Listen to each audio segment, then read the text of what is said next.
Fake Goodwin here, and eventually we will like, subscribe, comment, all that good stuff. Help promote and rank up my channel. It only takes a moment to subscribe, and you tremendously help me out. So we're going to be reviewing Archenemy, a film about a guy who claims to be a superhero who fell through time and space where he has no powers and no one believes him except for a local teen named Hamster. It's an action adventure. So let's go ahead and jump right into this.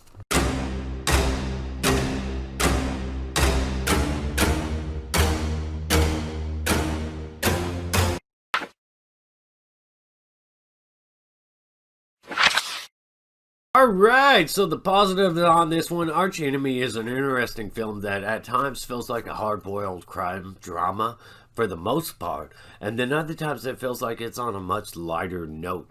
But when it comes to the hard-boiled crime drama aspect of it, think like Nicolas Cage's character from Kick-Ass, Big Daddy, meets other Nicolas Cage films such as Mandy or Color Out of Space. This shit can get pretty deranged and out there like those. It has this stylized thing going for it, and it just gives it its own unique flavor. And it has these animated sequences that likely would have been done in live action had this film had a higher budget. But this character's got all kinds of interesting oddball characters, and essentially it has no main character. I guess in a way you would consider Max Fist the main character, but really it's just the character the story revolves around, I guess. You have Indigo, you have Hamster. Yes, they all have oddball names. It's just a film full of oddball characters who have their own unique style. It makes them feel like something special. So, Hamster, who's kind of your sidekick Jimmy Olsen guy, and trying to pave his own way out there doing something different from his sister, who's deep in the crime world. She works on her boss has a boss, and that ties into things as we move forward. But all this stuff kind of ties in together, these three different aspects of the film. And the film itself, it's just, like I said, Max Fist, he's kind of what everything revolves around, and he's just this mysterious individual with this really ridiculous, outlandish claims of being an all-powerful man from a different universe, in pretty much a superhero, a Superman, but he's a drunken, drug-using, just mess of a person with violent tendencies. It's just that really make you question the credibility of his story. Without going into spoilers, he contradicts himself and often puts up walls to push back against the pursuit of answers that Hamster just keeps asking him questions, trying to get the answers. You wouldn't understand. Like, look, it gives a bunch of vague at best, like, answers that are really baffling and confusing, and it's just got an interesting kind of deranged nature to it, and this character that makes it pretty intriguing. There is a lot of substance there. There is a lot of intrigue. There's some good music, some good action. The action is more on the gritty side when it does get down to it. There's some comedic elements that spin out of this, out of some of these really dark things, so you kind of have to have a dark sense of humor to really laugh at some of these moments.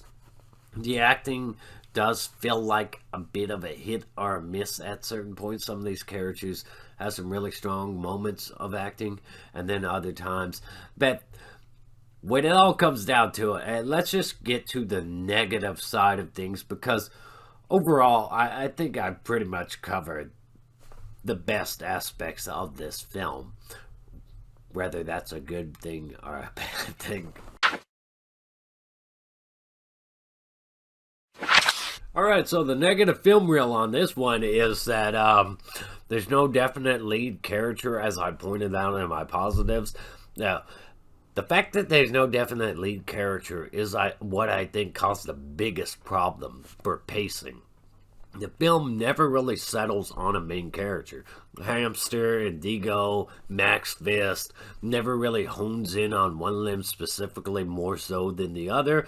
And as a result, certain scenes seem a bit lengthy. They seem a bit drawn out. They seem to pull away from the overall focus that this film just seems to be split on where it wants to go. It has no like clear sense of direction on what it wants to be, what it wants to do, and everything does tie in together, but not smoothly. It comes all forced, like a cliche.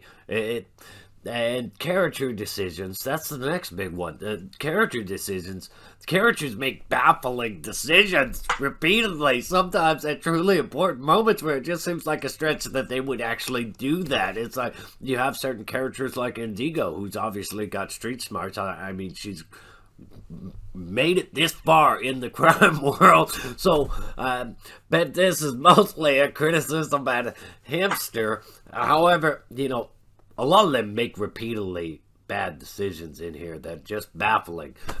And without getting into spoilers, here's looking at you, Hamster. But the action too. Unfortunately, the action comes off very cheap. It really does. It comes off very cheap. I mean, it's got a dark, gritty side that's likable to it. It's brutal, but it's lame. There's a sort of gun fu fight in here, and it's just terrible because it's almost like they're going in slow motion, but they're not. They're going in real time, and it's like, dude, one of you should have got the other by now. One of you should have took the other out by now. What are we doing? It's like they were trying too hard to do some John Wick thing, but they didn't have somebody to train them to do some John Wick thing. So, beyond that, unanswered questions. The film doesn't hold your hand. It doesn't hold your hand, which is good because it helps serve the mystery and it adds a level of intrigue to it. But when you present more questions as we go along, and most of them never get answered, and it just results in something really unsatisfying when it comes to the film's conclusion. And the film's conclusion, like I said, it kind of comes full circle from where we begin to where we end, and that's nice. If you want to produce this result, the payoff, it produces a different result, and that just doesn't do the story or characters justice, any real justice at all. When you consider everything that got everybody into this mess that they're in, it just seems a bit weird. It seems like an odd choice for an ending. It doesn't really result in character growth, not the way that it should. Lessons learned, not the way that it should. Not in my opinion, anyway. So, moving on to that, let's just move into my final score.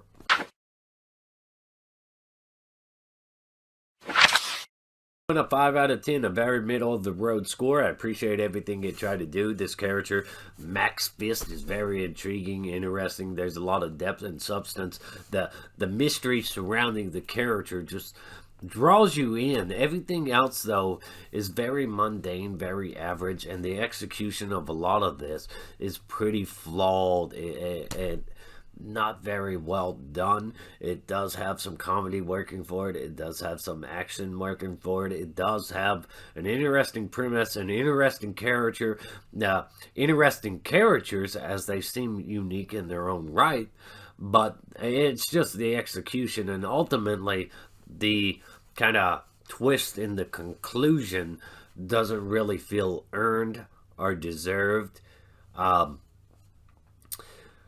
So, 5 out of 10, unfortunately. Now, I'm not saying end it here. I think you could really do some kind of prequel about this Max Fist guy. He is like very much like a boy's character. Really, his world sounds really intriguing, really interesting, and I would like to see more of it. Hopefully not some kind of like animated film, but some live action version with a much higher budget and more thought put into well, you kind of already have the premise here. We all know what panned. If you see this movie, you kind of have an idea for what really panned out over there, and that would make a really compelling, interesting movie in itself. So, 5 out of 10. Unfortunately, I can't recommend seeing it. But if you want to see some guy be a drunken mess, and just all over the place, and kind of deranged, go for it. It's not as hilarious as I make it sound, or depending on what kind of sense of humor you have. It's a very average movie at best. Very average at best. It's got a lot of sloppy execution. It does have some interesting elements to it, but ultimately it's just a 5 out of 10.